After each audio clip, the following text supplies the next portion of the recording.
샬롬 로중 읽어주는 제입니다. 5월 21일 화요일 로중입니다. 나 야훼는 포도원을 지키고 거듭 물을 준다. 사람들이 포도원을 훼손시키지 못하도록 내가 밤낮으로 지킬 것이다. 이사야 27장 3절. 하나님은 신실합니다. 하나님은 너희가 힘에 부쳐 감당할 수 없는 시험을 당하게 하시는 것이 아니라 시험이 끝나게 하셔서 너희가 그 시험을 견뎌낼 수 있게 하십니다.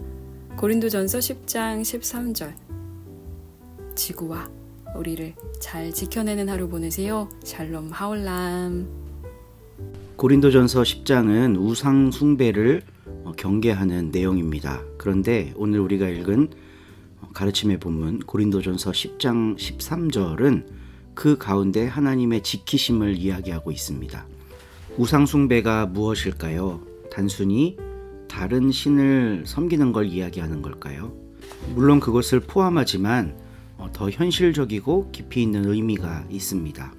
이스라엘 백성들이 처음 정착해서 살았던 가나안 땅, 그곳에는 가나안 토착 부족들이 있었습니다. 거기는 아직 전제군주제로 가는 큰 왕국이 형성되지 않았던 곳입니다.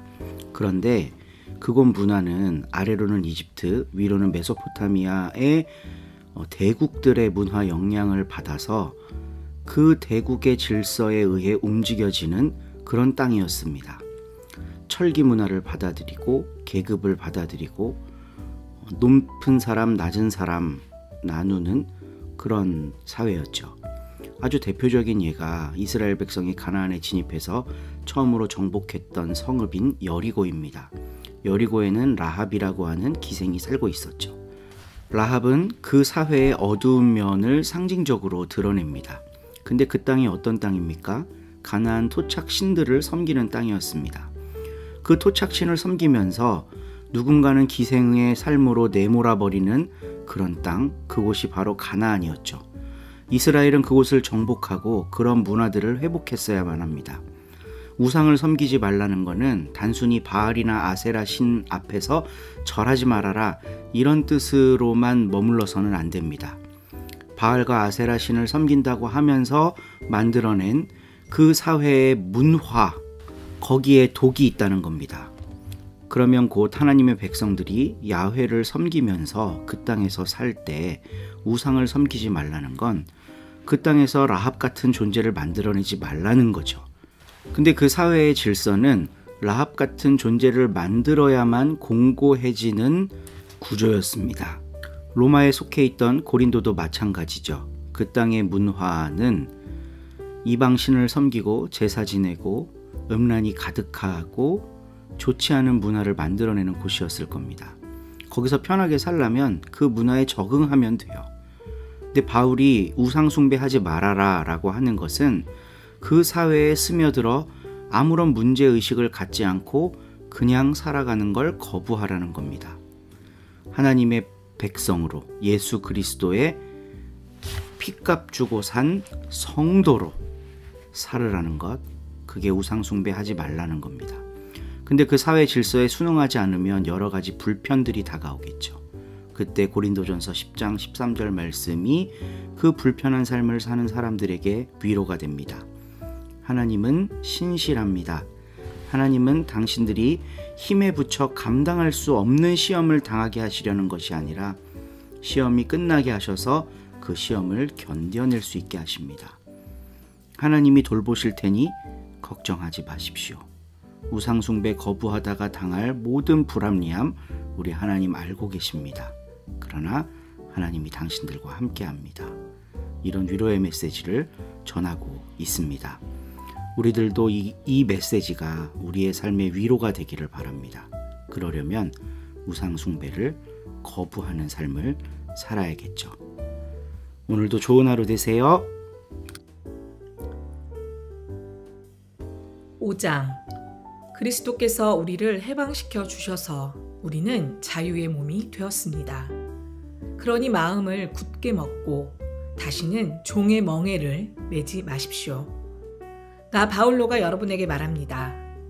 만일 여러분이 할례를 받는다면 그리스도가 여러분에게 아무런 이익도 되지 못할 것입니다. 할례를 받는 모든 사람에게 다시 강조합니다. 할례를 받는 사람은 율법 전체를 지킬 의무를 지는 것입니다. 율법을 지킴으로써 하느님과 올바른 관계를 맺으려는 여러분은 그리스도와 관계가 끊어졌고 은총에서 벗어났습니다.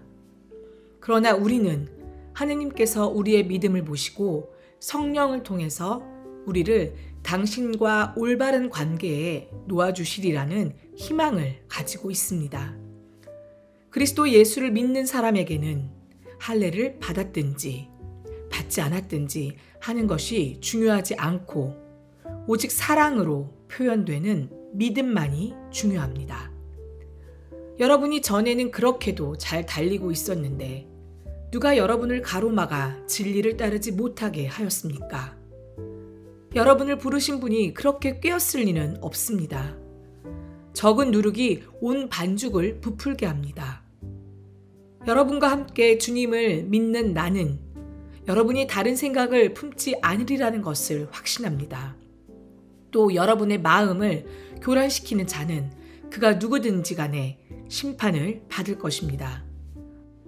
형제 여러분, 만일 내가 여전히 할례의 필요성을 주장하고 있다면 왜 내가 지금까지 박해를 받겠습니까?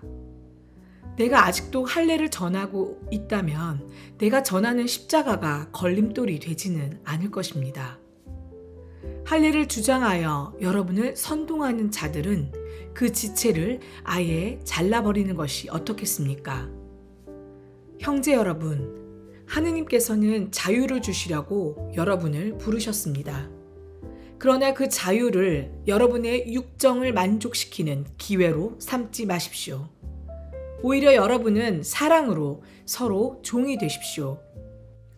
모든 율법은 내 이웃을 내 몸같이 사랑하여라 하신 한마디 말씀으로 요약됩니다. 그러나 여러분이 서로 물어뜯고 삼키고 하면 피차 멸망할 터이니 조심하십시오. 내 말을 잘 들으십시오. 육체의 욕정을 채우려 하지 말고 성령께서 이끄시는 대로 살아가십시오.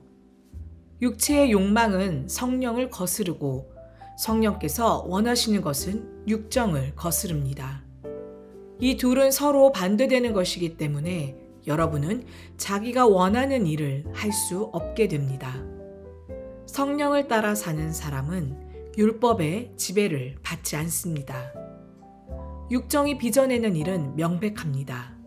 곧 음행, 추행, 방탕, 우상숭배, 마술, 원수 맺는 것, 싸움, 시기, 분노, 이기심, 분열, 당파심, 질투, 술주정, 흥청대며 먹고 마시는 것, 그 밖에 그와 비슷한 것들입니다.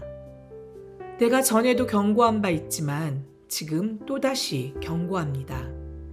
이런 짓을 일삼는 자들은 결코 하느님 나라를 차지하지 못할 것입니다.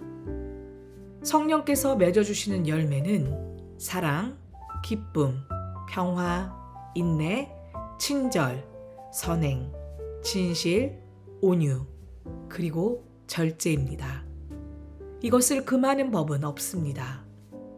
그리스도 예수에게 속한 사람들은 육체를 그 정욕과 욕망과 함께 십자가에 못 박은 사람들입니다.